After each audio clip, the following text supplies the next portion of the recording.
Hello, welcome Hello. to you bastard. Welcome to episode 14 of the podcast. Today it's going to be a little bit different. There's no Courtney today.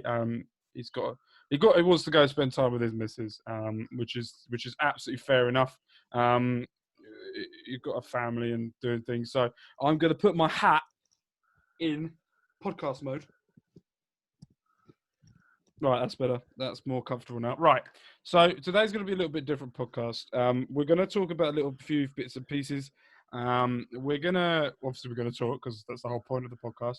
A few different bits. We're going to talk about Howe, Nigel Howe, what's going on with him and the thing that Courtney put out today. Talk a little bit about the friendlies that are coming up, just a little bit of what we think will happen and what's going on from there. We've got a little surprise happening on the channel. I am lagging. My lord. So we've got a little surprise coming up on the channel very soon. So we're going to give you a little bit of information about that. We're not going to say what it is or what we're doing, but we'll give you a little bit more information. And then just a little, we'll go from there. And at the end of this, I know Sunday for you guys, there was a podcast that came out and we did a quiz. And Ryan completely and utterly put me to shame. So I'm now going to put him to shame by doing the same thing. But You hope. I am. You're not going to get... I reckon you'll get 4 or 5. I reckon. But it could be interesting. So we're going to talk a little bit more. So what I want to do is just start off with a little bit quickly is about the rant that I went on that got quite a lot of interaction. When I say quite a lot for the channel anyway. Interaction on Twitter. I put a little snippet out on there as well, and I will say thank you for your feedback as well. It's been very positive, and it seems like a lot of fans agree with what I said about fans, about them, how toxic they can be. I asked one question, and I'm going to give this guy a shout out. I wasn't going to do this at all, as you could probably tell by that. I want to give this guy a shout out because basically. It was quite. I asked him a question. It was about the rant, and I asked him a question of about that. And basically, what I said was he goes. I think the whole fan base. So his name's James, and it's at JB Burr 014. If I get your name wrong, I do apologise. And he goes, I think the whole fan base has been toxic for years because of the expectations for the club are too high and unrealistic. And I said, I completely agree. We talk about it on the pod, but so I wanted to ask him, what do you think started it? And he come back with an answer that I didn't think he would actually come back with an answer. I'm not going to lie. And he goes, I think it started in the 17-18 season when we were doing poorly and the standards were high. The club was clearly badly run at the time, and the fans booing as well didn't help. I've said it before to answer for him why I think, but over the last 20 years, Reading are a championship club that have massively overachieved, and you're having a younger set of fans that are coming up, and that is the norm. Because anyone like my age, I'm 22, and my first season was, I say the 05-06 season, but I went to a couple of games the season before. So people my age, the first real memory of Reading was a very, very successful squad, the most successful in our history. And then the fact that we went up, stayed up comfortably, missing out on Europe by a point. And then as well to come back down to the championship and still be up there in the championship before 2000 and let's say before the second relegation. I think it must have been about 2 years after that, because I think we finished 7th the first season back in the championship. There was the pitch invasion against Burnley. I think that was the season after we came down. Yeah. But other than that, we've had one season where we finished in the top half. And because, let's say through that 20 years, let's say 16 years since 2004, I think we've had maybe 5 seasons where we finished bottom half of the Championship.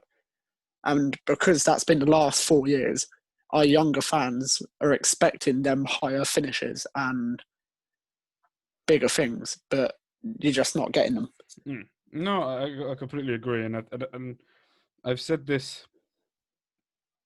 I said it in part of the rant as well, and it's basically I feel like the club are not okay. So I feel like the club expectations and the fans' expectations are something completely different.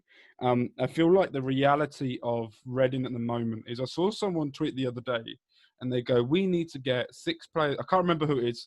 If you can remember who it is, someone just tell them that I've told them about them. But they put on there that they think they need 5 or 6 players to help us push for playoffs.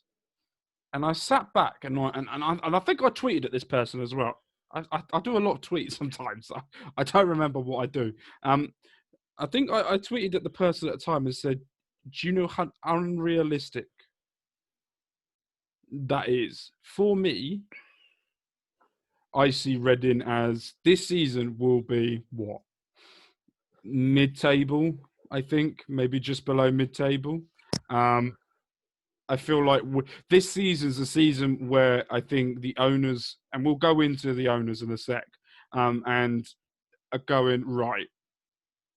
They have a clear identity where they want to go with the club, which one is a positive thing for Reading, is they actually have an identity what they want to do with Reading. And that identity is build a team around Swift. And that obviously comes across with the manager, Bowen, as well. I completely agrees with that.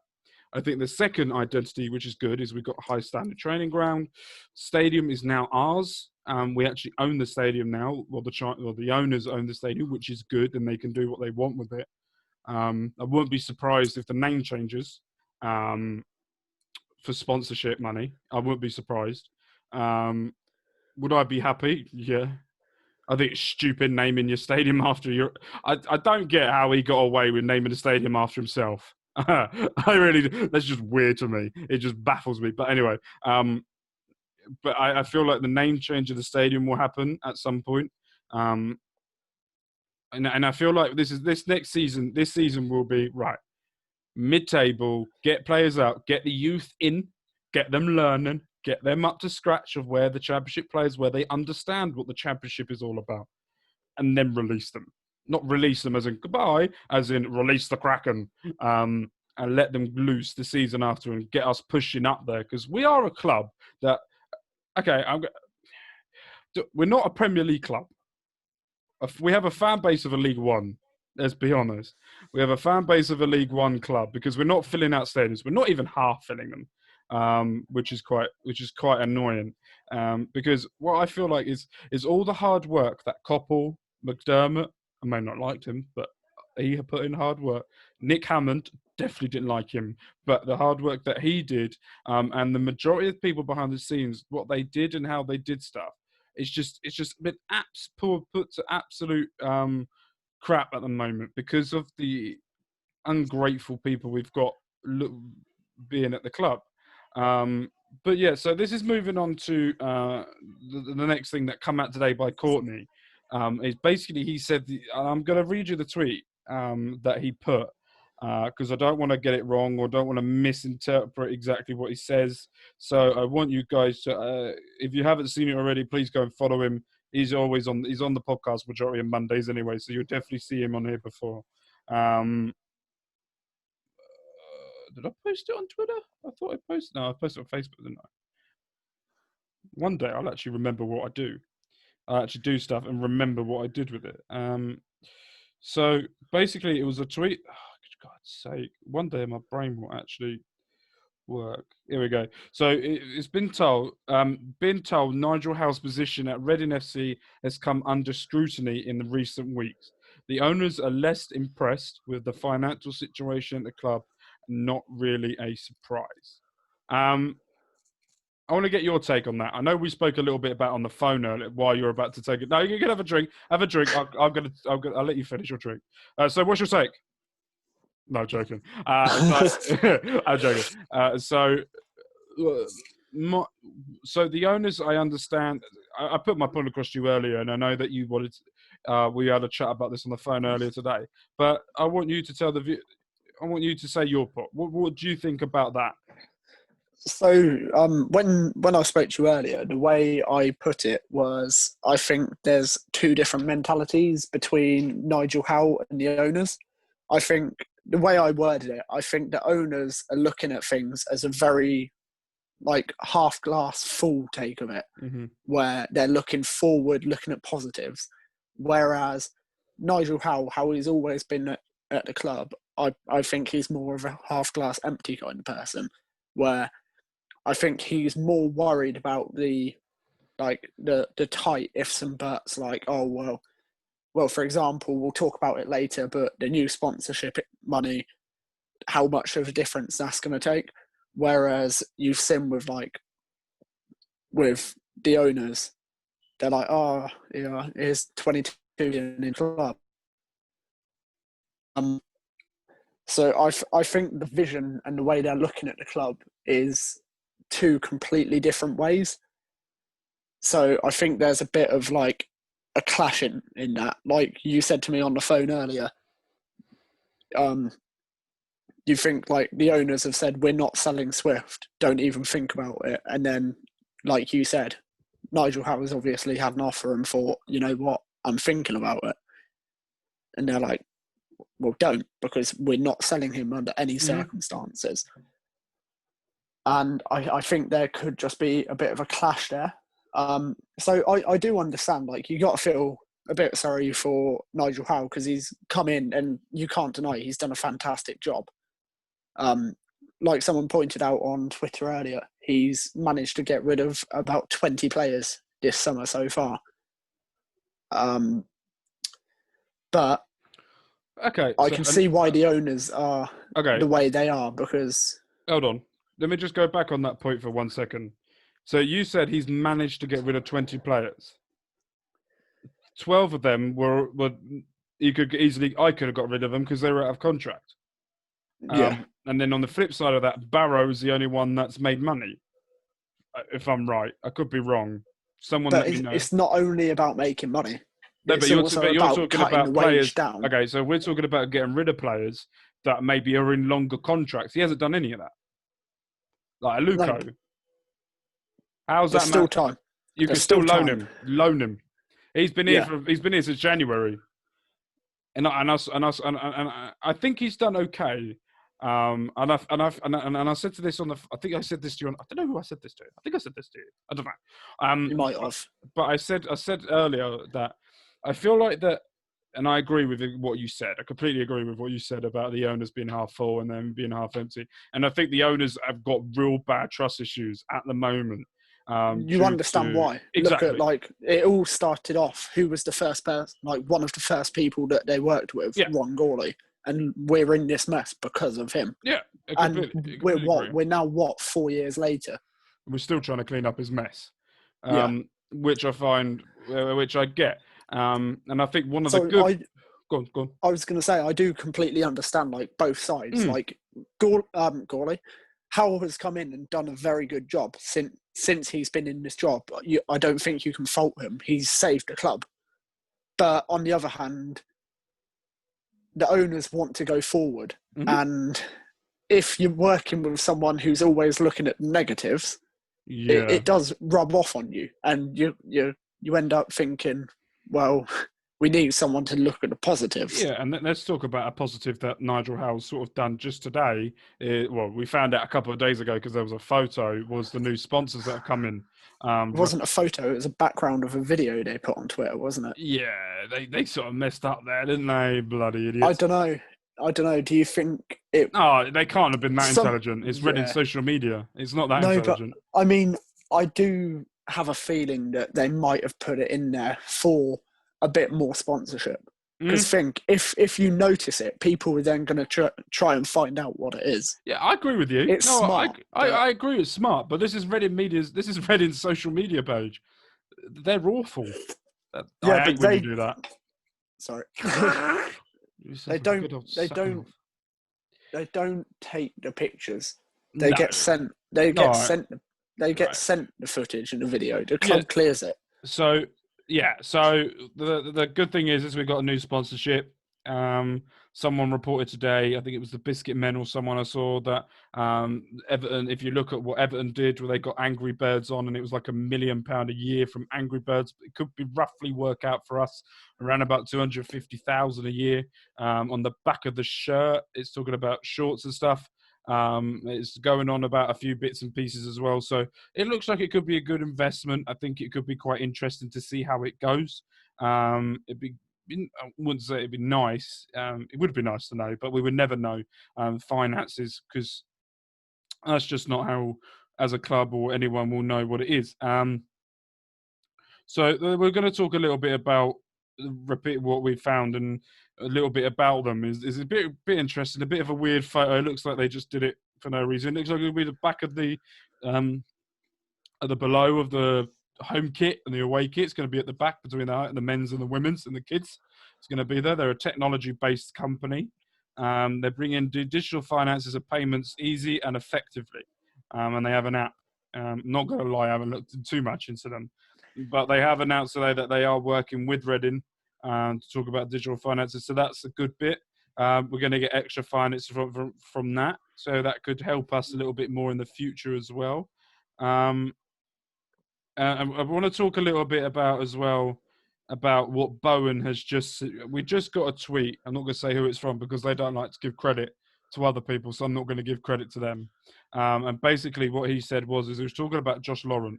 And basically, the comments he said was, "It's nice to see Josh Laurent come into it on Saturday. He'll be an important player for this club. It gives you pace, it gives you power, and I think fans will really buy into him because he's a good, honest player." Then Bowen talks about youngsters. He says, "We have a leaner squad, but we have to be competitive in the squad too. My message to the young guys is, if they're good enough, they'll play. If you can't, you cannot afford to carry anybody in this league."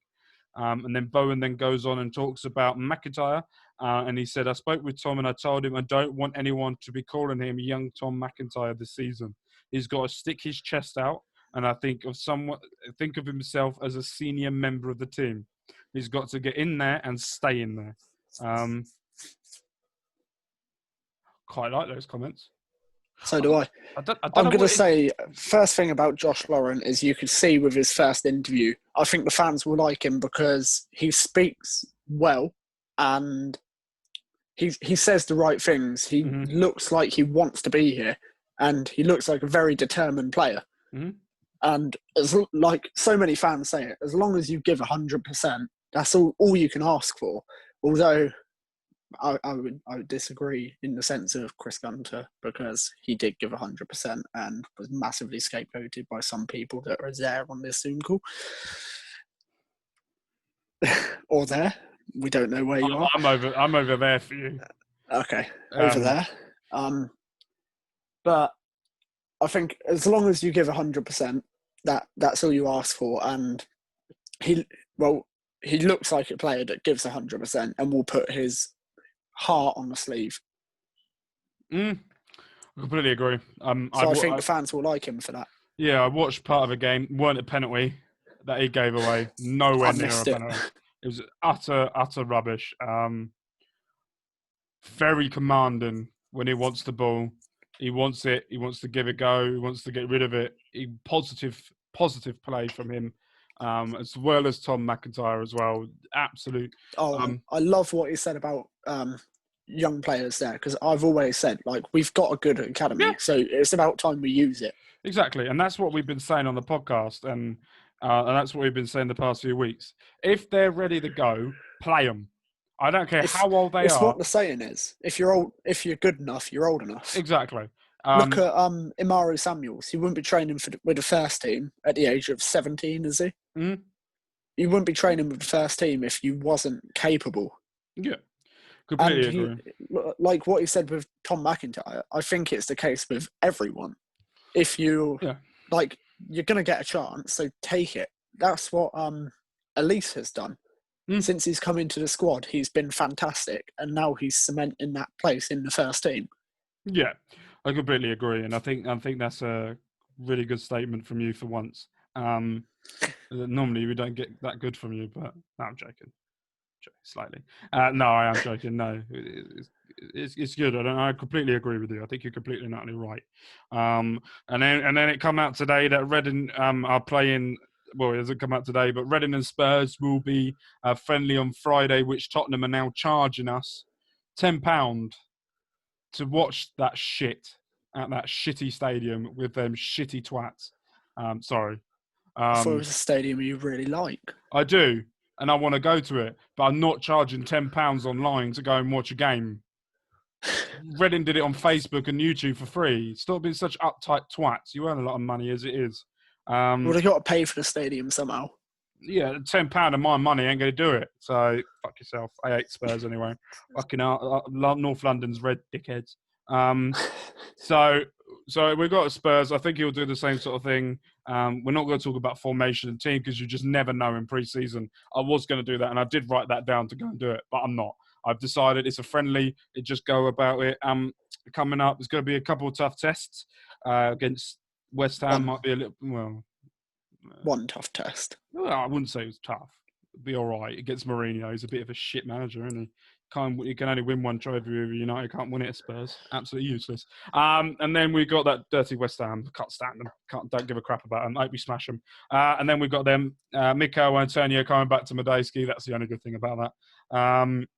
So, surprise. Ooh, I got really camp then. I don't know why we're really camp. But is this a surprise to me as well? No, you know this. No, you know this. I told you yesterday. I don't remember what I had for dinner yesterday. I texted you yesterday. Oh, yeah. There we go. So, there's a surprise coming up on the podcast, about the podcast on Wednesday at 6 p.m. When I say we, I've decided, is I've tried. Do I just say it?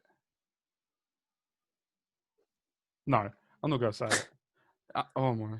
No, I can't bother. Teased. I know. I really thought about it. So, for me, what we're trying to do as a podcast is try and be different. We try and do things a little bit differently. We're not your average kiss your ass podcast. We're not a person that's a former player that will do anything. We're not a newspaper online thing that tries to be very political in how we do things. We're very much, we do what we want to do. We will talk about and how to talk about what we want to do. And we want to do things differently. We want to stand out a little bit more different. Maybe be a bit similar, but we want to be different. The content that you see from us, you won't see in any other podcast, Reading one that you'll have. But there might be visually, might be the same that you've seen before. So what we want to try and do is we want to try and group everything we do together. At the moment, there are several different things that we're doing and several different ways that we're doing it. And it's not a good look. I've sat down with myself and I did. I sat down and I talked about it myself and I was like, right, we need to do something that will make us sort of stand out, but sort of, not stand out, but sort of make it look better. So there's going to be some visual changes to the channel very, very soon. And there's also going to be very different. We're not going to change the way that we do things because I quite like it. And I like peeing people off. Especially that guy. I still can't get over that. That still made me laugh. So there's going to be very much a visual change to the podcast that's coming up in the very near future on Wednesday at 6 p.m. Wednesday, what date are we on now?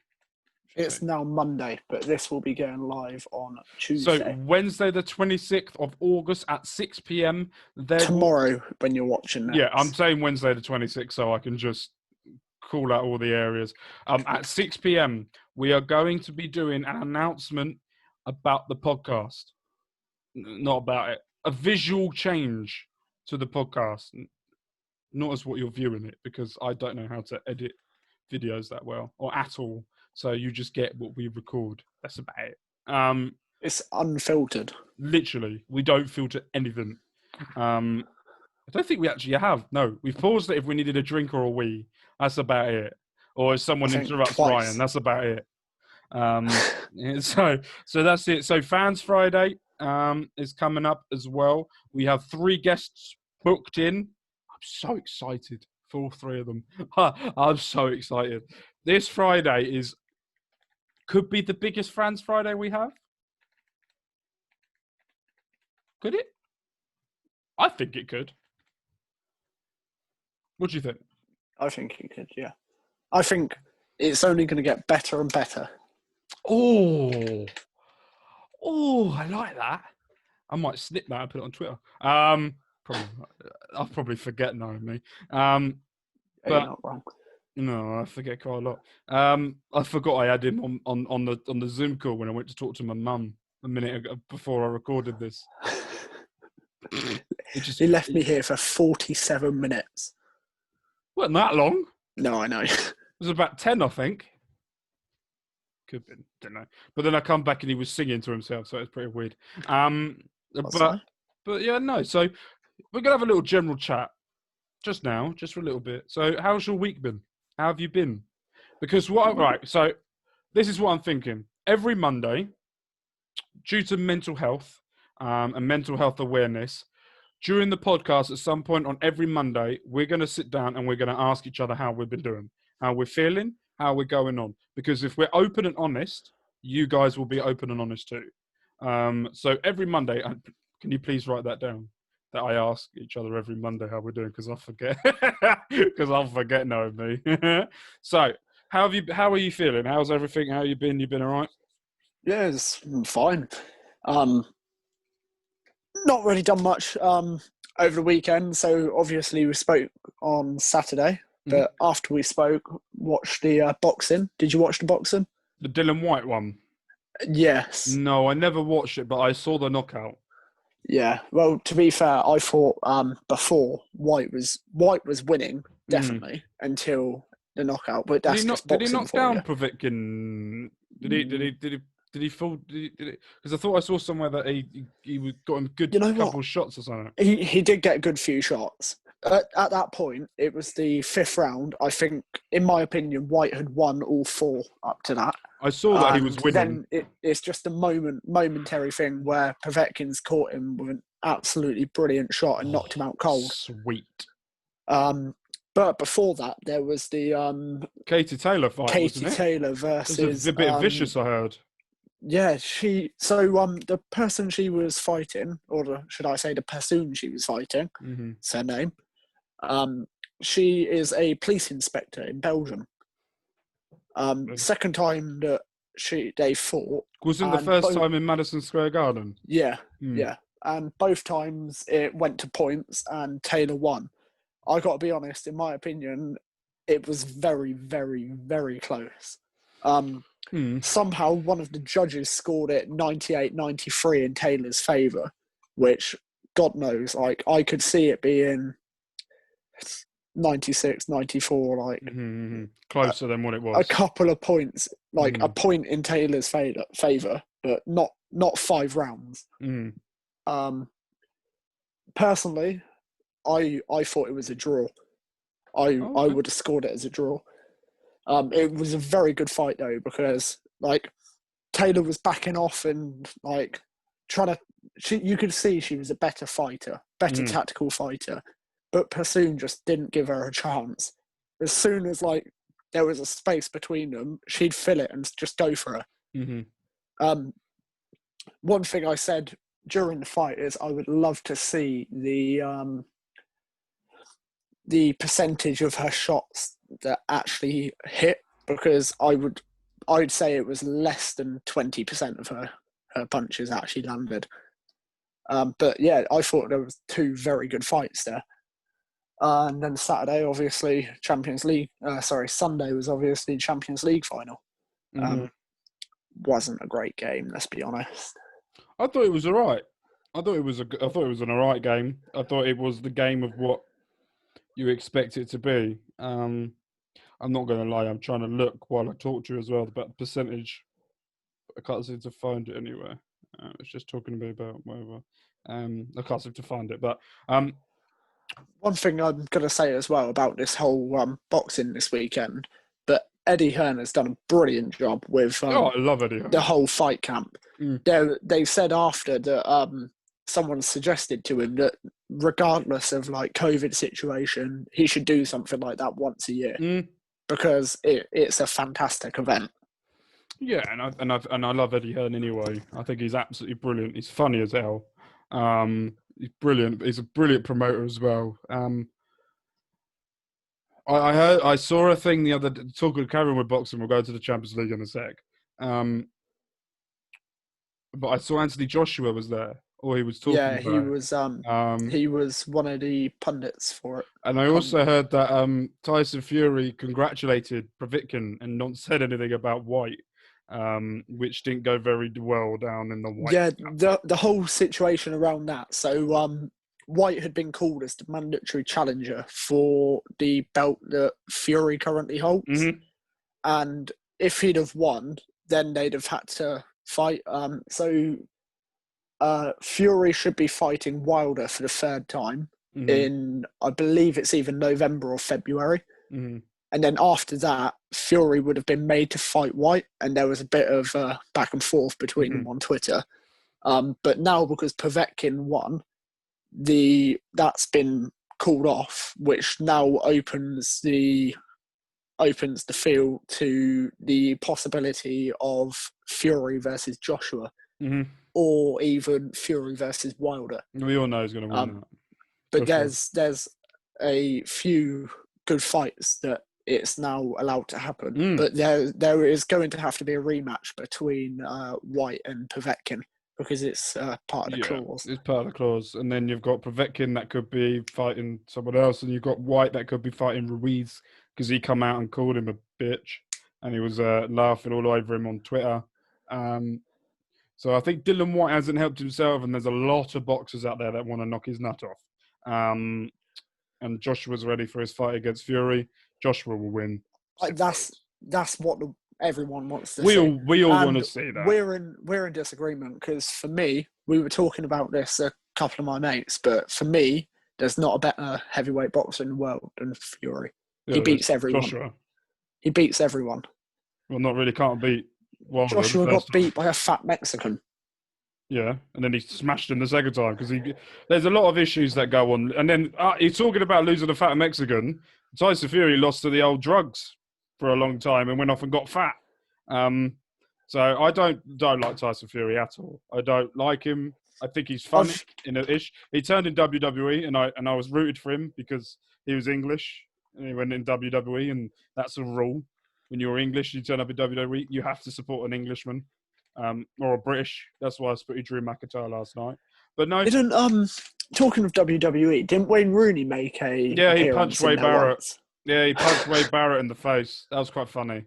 That was quite a good episode. That was quite a good one. That was quite a good episode. Quite a good one. But yeah, so for me, Saturday I didn't watch the boxing. What did I do? Didn't really do much. And then I watched Champions League. Saturday, Women's Champions League, wasn't it? So Saturday I watched Arsenal versus PSG. PSG had Arsenal. Women. They did well in the first half to get a goal back, but if there was VAR, Arsenal's goal wouldn't counted because she was offside quite far. But she come back and scored. And then later on that night, I watched NXT TakeOver WWE. Very, very good pay-per-view to watch. Very good, very intelligent. How very well done as well. The main event was Keith Lee versus Karen Cross. And if you lot haven't seen Keith Lee before, you lot are missing out. He's he's a big guy. I mean, a big guy. But he's one of the most athletic big guys I've ever seen. And Karen Cross just looks like an absolute beast. And he's come out, and Keith Lee's already gone up to Raw, which he'll be debuting tonight when you lot listen to yesterday morning.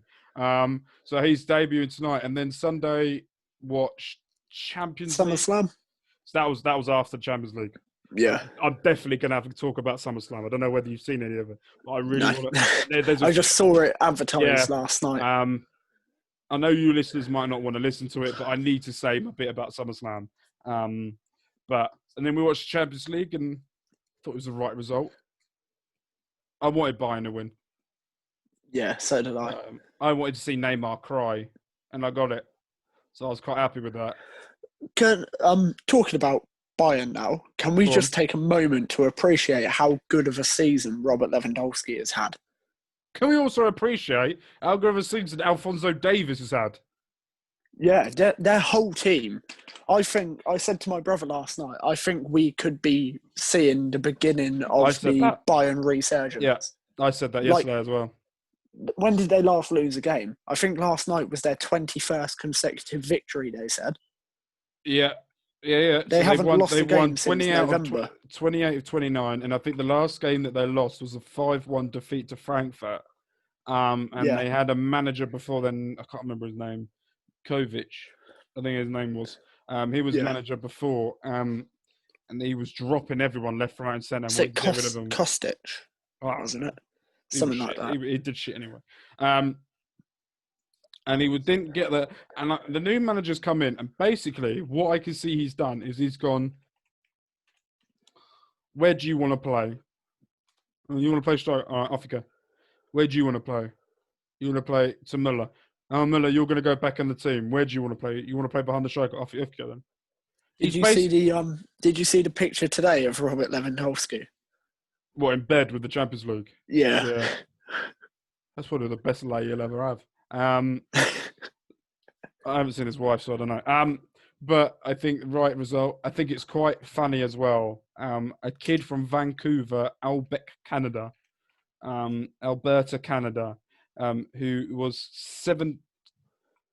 17 when Bayern Munich comes sniffing to him, and they said, "You want to come to a different country and do what you want to do," and he's gone there. And Liverpool fans will hate this. I don't care what you say. Alphonso Davies is the best left back in the world. Pace, strength, determination, control, crossing. Just looked at Robert Lewandowski's It's ridiculous stats this season.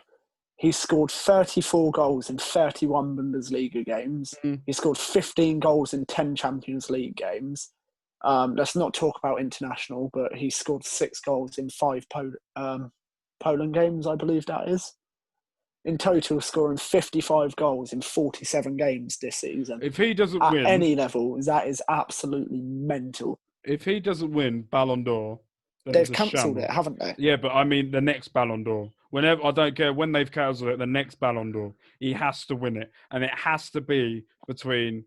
And second will have to be Mbappe. You could see the difference in age between Lewandowski and Mbappe, because if you looked at the chances, Mbappe had more than Lewandowski, and it just suddenly was not clicking for him. Neuer was unbelievable last night. It was an absolute beast. It's a shame that he got injured for so long, because even now I'd say he's still top 5 keepers in the world. Oh yeah, completely agree with you. And then they deserved it. They won it. Neymar cried. Made me happy. And then I've just seen as well, the last time that Lewandowski didn't score a goal before last night. Actually, no, sorry, I'm looking at it the wrong way. No, ignore me. I'm talking rubbish. Has anyone just seen what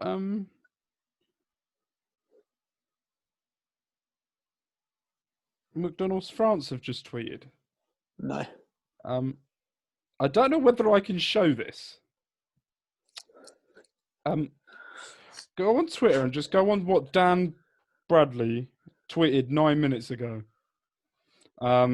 If you guys have not seen it, don't say it. Yeah, don't Translate say it aloud. tweet. Yeah. Happy Meal twice. Yeah, I know. What? Yeah. So congratulations Bayern Munich for winning.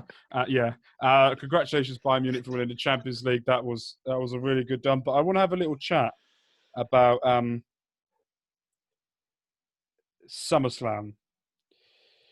WWE gets a lot of hate because of how much Vince can be behind everyone. It's very slow, that man, sometimes. But I'll tell you what, that was one hell of a pay-per-view last night. So my matches, I'm not going to go through all the matches because there was quite a lot, but the matches that really caught my eye was Sonya Deville versus Mandy Rose. Loser leaves WWE. The reason why Sonya lost and the reason why they had to do that, I don't know whether you've seen it, was a few weeks before that, someone tried to kidnap her from her own house. So there's someone who loves WWE, really loved him, really loved WWE, really loved Sonya Deville, and got to a point where he was like, right, I need to have you. And he tried to kidnap her from our own house. Was this part of a storyline? No, or no, no, like... no. This is real life. So the guy was trying to kidnap. Police intercepted and stopped it. And she's now been written off to go relax and calm down. But I want to talk about Sonya Deville and just talk about them in wrestling. And boy, God, has Mandy Rose improved. She could not do as lot of things beforehand, and she's one of the best-looking women I've ever seen in my life. But Google her. Seriously, it will make your day. But Who am I Googling, sorry? Mandy Rose. And what a match that was. Well done for Mandy Rose. Hopefully now they'll get her and Otis. Yes, they will now get her and Otis to go and build them up for the cash in for the Money in the Bank, which could be good. And then I want to talk about this one. So you've probably heard of Rey Mysterio, haven't you? Yeah. So and I don't know whether you heard of a storyline a few years ago, many, many years ago. It was between him and Eddie Guerrero, and it was about custody of a son on a ladder. And it was a SummerSlam match. I do. Yeah. I remember seeing it. I don't remember watching it. So but the custody was a guy called Dominic. Okay, the kid.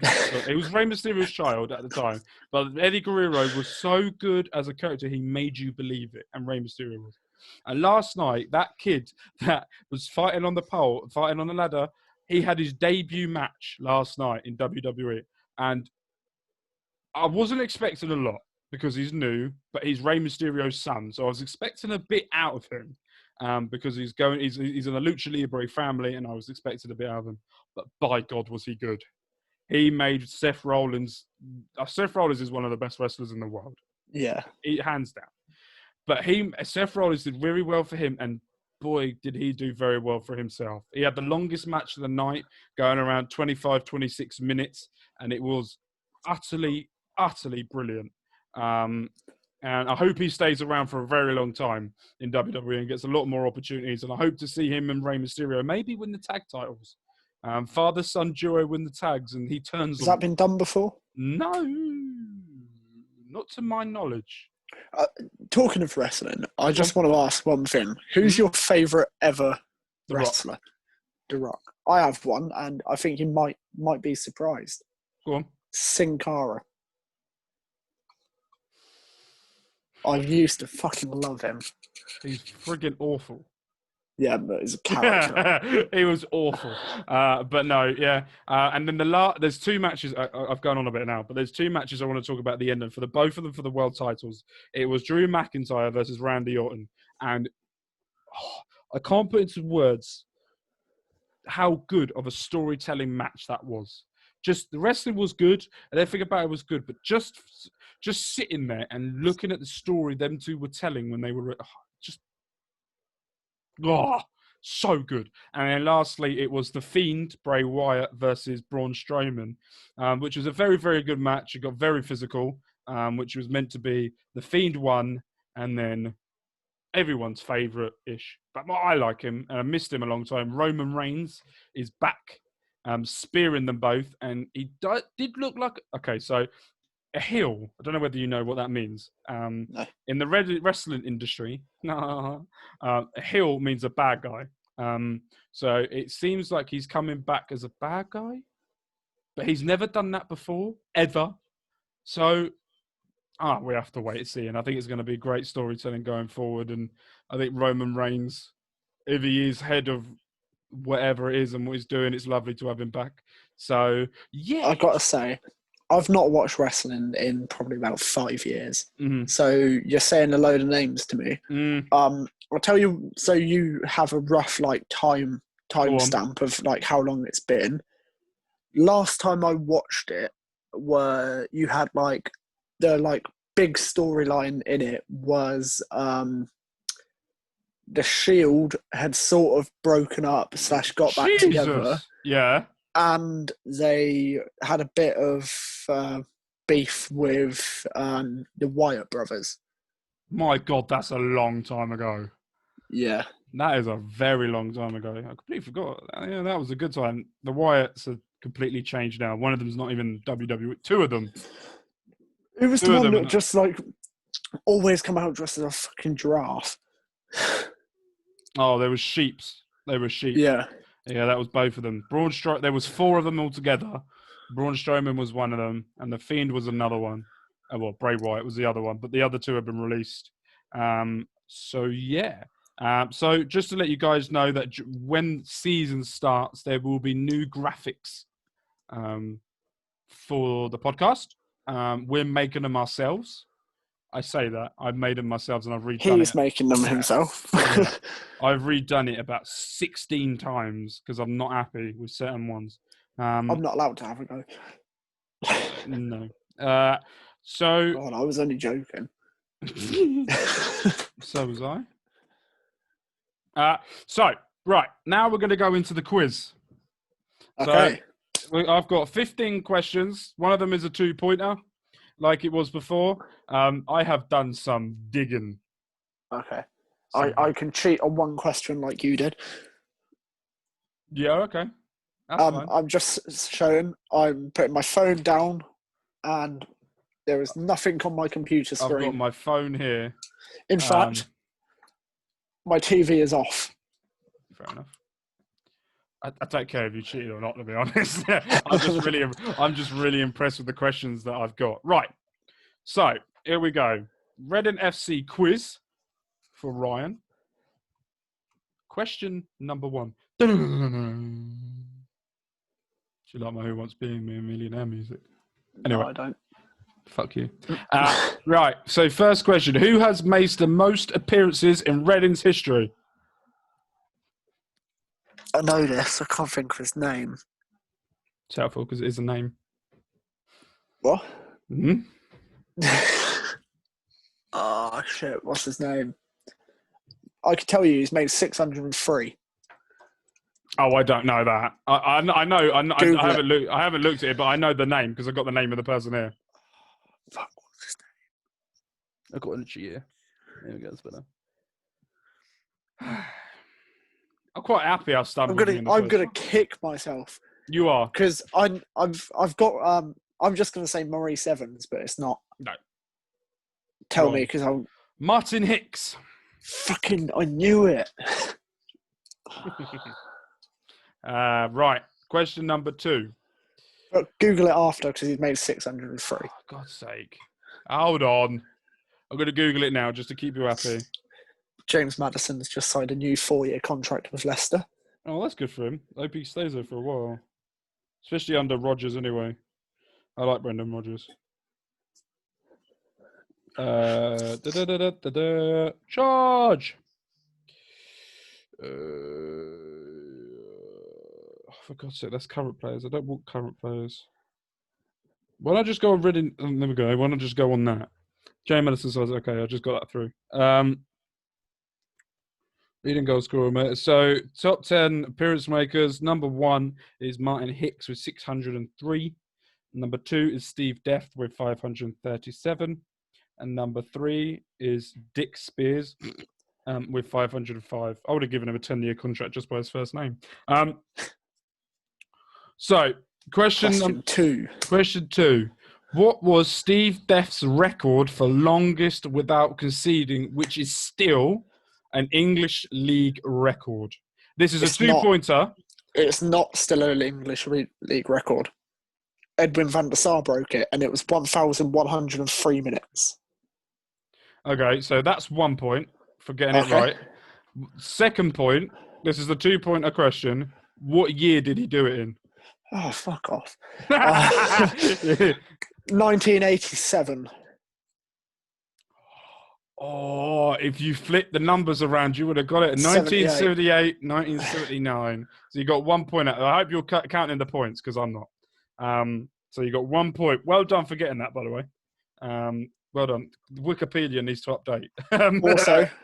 Van der Sar broke it. I thought it was. Oh, well, there we go then. So Van der No, Sar. because I remember. Do you remember the season? People were making a big deal out of Van der Sar, saying that they found his weakness because he conceded like 13 goals to his left-hand side. And then just He broke it that season. Yeah. Right.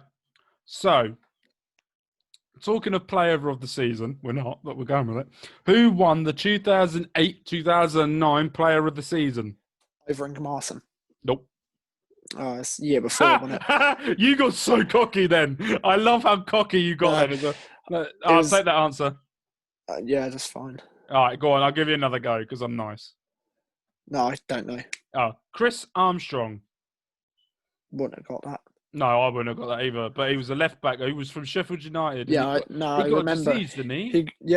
I remember I don't think it was him on the podcast, but they were talking about him, and it got to the point where he just had no muscle at all, and like couldn't walk, couldn't do anything. I hope he's doing all right, and he's doing well, and he's got better.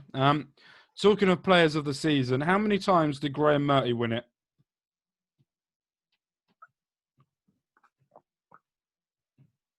Thinking about this because I was looking at it the other day. Because since like 2000, only 2 people have won it 2 years in a row, and he wasn't one of them. I think he's only won it once. Final answer? Yeah. Okay. Twice. 2002, 03, and then could be. 05, I didn't write it down. No. I know I should have, but I didn't. Another question is: how many appearances did Federici make for Reading in total? Oh, that's what? So he was here. Probably had about 5 years at the club in the first team. So I didn't realise this, right? I'm gonna quickly give you a fun fact. I didn't realise this, but when we went up 106 points, he was sent out on loan twice. Anyway, carry on. I didn't know that, but in non-league teams as well. Yeah, so thinking, he probably had 6 seasons in the first team as first choice keeper. So there's say 40 games a season. I think it's over 200. Okay, I will give you it if you get to the nearest 10. I've got a number in my head. I'm going to predict that I'm wrong, and I'm going to say 213. You're wrong, and you're wrong with the nearest 10 as well, but you're close-ish. He got in total 253 appearances for the Royals, apparently, according to Wikipedia. I'm going to keep saying that, just in case anyway. What was the very first international match played at Madejski? Okay, I'll do it a little bit. Is it rugby? Because I did see something about this. Yeah, all right, football. The first international football match, and it's not a senior team. So I will. Are you trying to trick me? And could it be like Soccer Aid or something? No. Boris Johnson absolutely ravaged someone. Yeah, that legend. But no. So this is a game. All right, I'm gonna be nice. I'm gonna give you an extra 2 points if you can guess the international team we played against. You're saying it's not a senior team. I think I do know this. Because I have a feeling I might have been there if it's the game that I'm thinking of. But I want to say it's England B versus like Hungary B. No, Poland it's not B. It's not B. No. So I'll give you a clue and I'll help you out a little bit because I'm nice. Unlike Italy under 19s. Shut up. So it's England under 21s. They played a game at Madejski. If you can guess the opponent and the score, I will give you 2 points. I'm going to be nice. Italy under 21s, and I'm going to say 3-1 to England. Wrong. No points. 0. So it was against Luxembourg, and England won 5-0. Apparently. Fun fact. And that was played in 1999. There you go. Reading played a friendly against Oman in 2007. The first team played against Oman in 2007. What was the score? I got a fucking blue. What's the question? Don't care about friendlies. Probably couldn't even tell you how we got on against Gillingham. You could because it was difficult. Anyway, what was the score? I'm gonna say 2-0 To to Oman. correct. Remember it like it was yesterday. Exactly. I forgot about that friendly, but then I remembered it because I was like, "Why are we playing an international team? It's just fucking weird."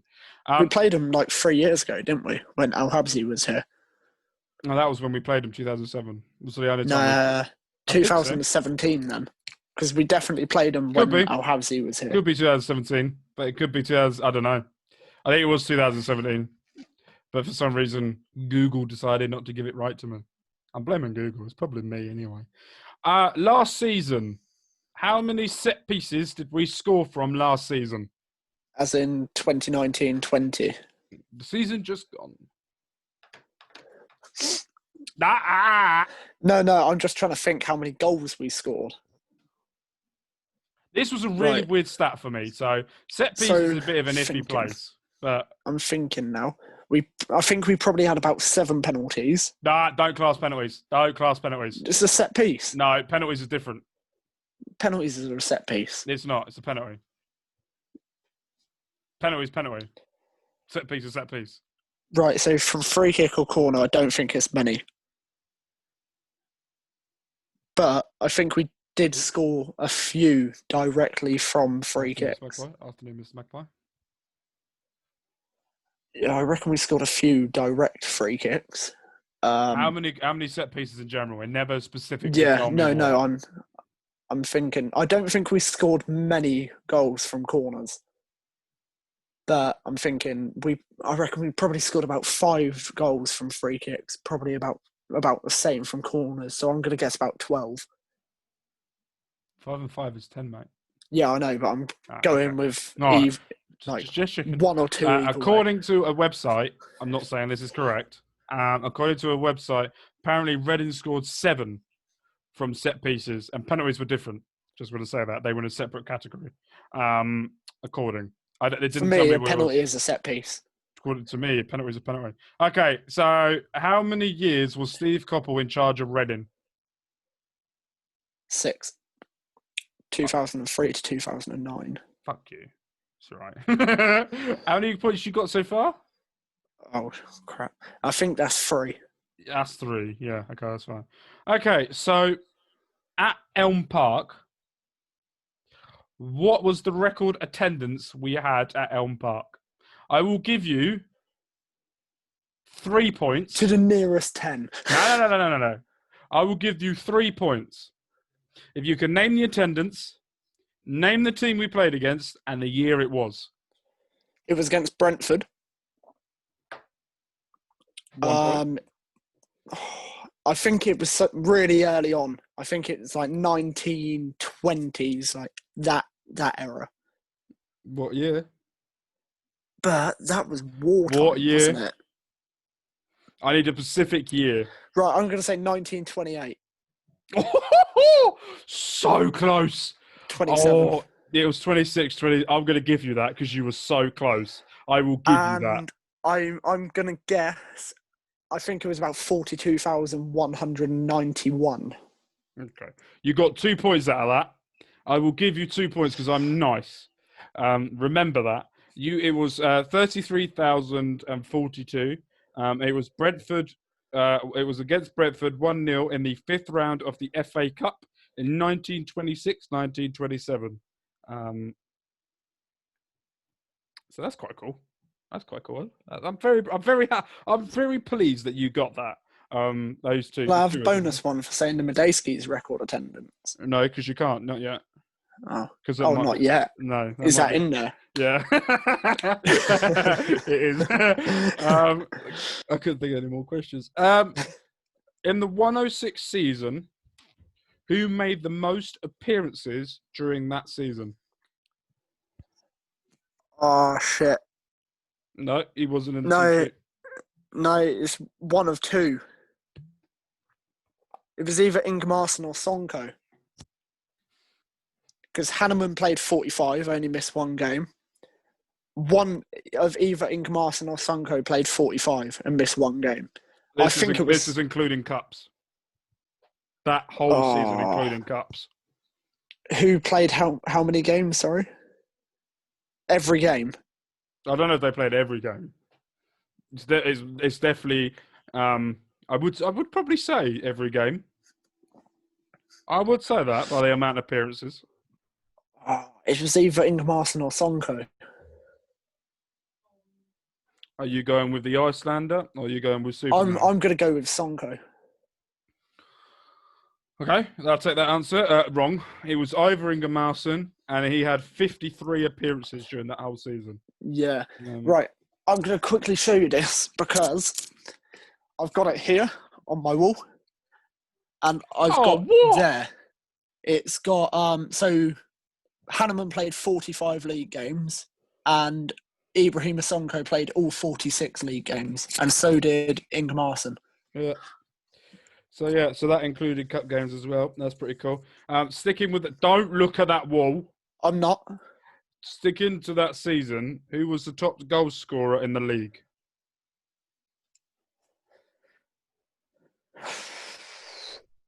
I want to say Doyle, but I don't think it was. I think it was Kitson. I'm going with Kitson. Sure? Yeah.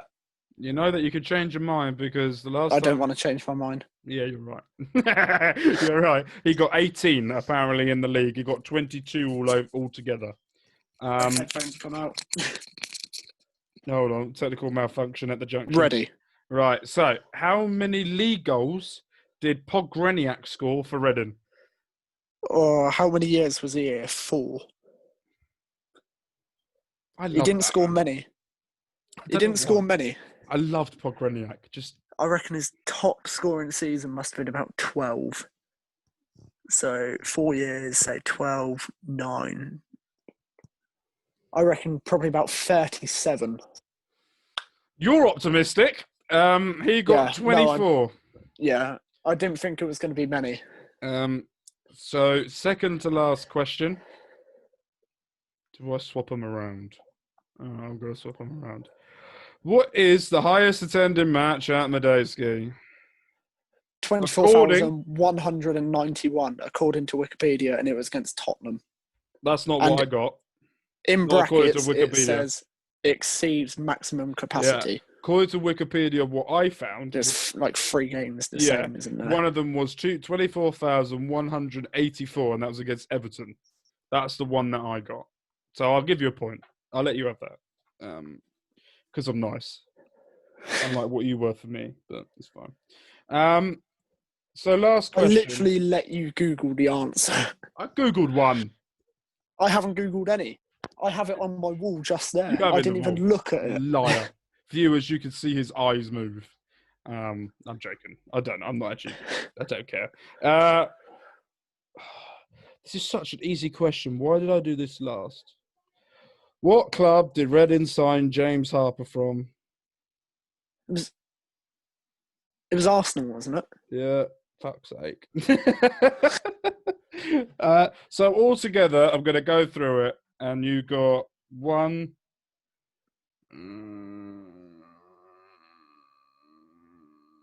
2, 3, 4, 5, 6, 7, 8. So you got 8. 8 out of possible. I think it went up to about 19 because I kept adding. If you get 3 of them, I just kept adding it.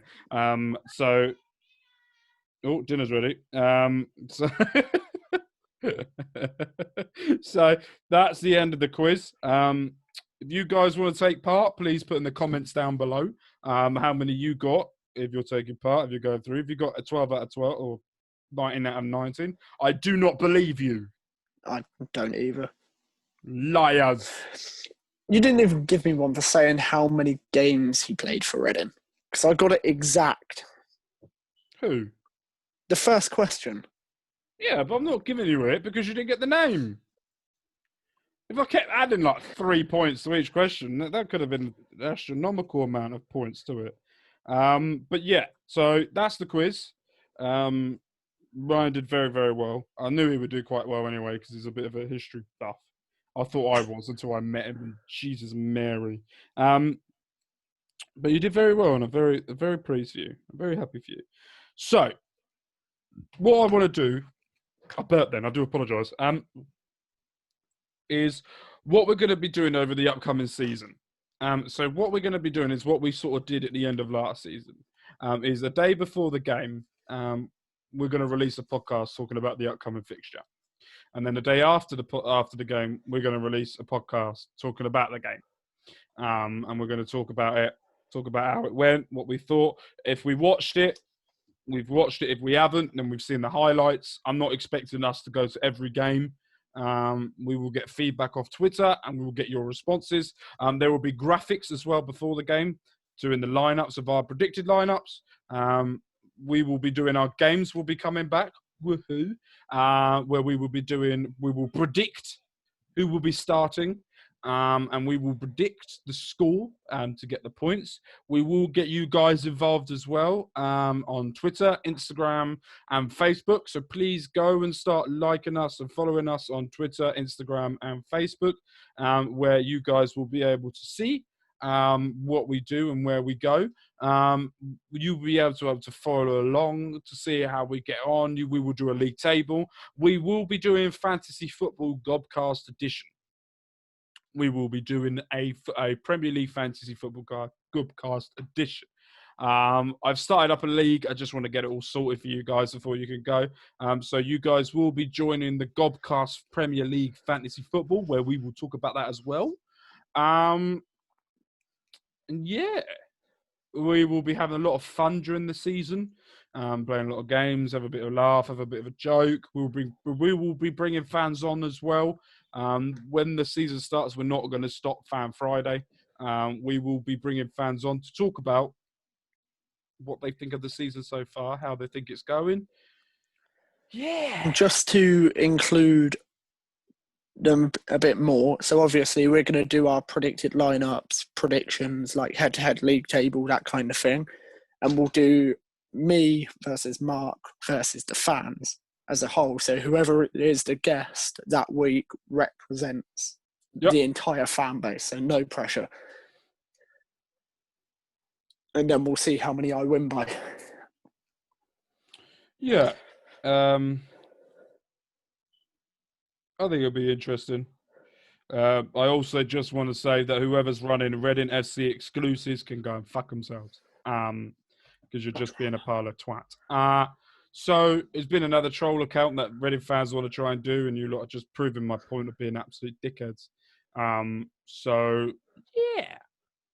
But yeah, no, we've got a lot of upcoming. We've got this Friday. We've got a very important guest coming on. I'm very excited to have this person on. Monday, Courtney said he might be back. He hopefully will be back, so we will get more insights of what he thinks about what's going on at the club. About a little bit more about the transfers of what's going on. Hopefully, we get some news coming on as well. More might be gone, might not be, because I've just seen that Shane Duffy is going up to Celtic. So he might be taking over Moore's place. I don't know. We'll have to see what goes on. So thank you ever so much for joining. Thank you ever so much for coming back. We are excited. We don't take holidays and then come back just before the start of the season to try and get all of our fans back. I do. You're a lazy shit. Yes. But no, we're excited about the new season. We're excited about guests coming on. We're excited about people listening. Thank you ever so much for joining and listening and coming onto the podcast again. We are very happy. And if you please go and follow all of the accounts, Facebook, we can't follow you back. But if you follow Instagram and Twitter, we will follow you back. And that will be up until a point of when I hit a target of how many followers that I can hit, or until I get bored. It's one of them. So we're just going to keep following everyone back for the time being. So please follow down below. Unless you're a troll account, then we won't, because we just think you're a load of crap. But no, thank you ever so much for joining. Thank you ever so much for joining us again. And we will see you Friday. I had to think Friday.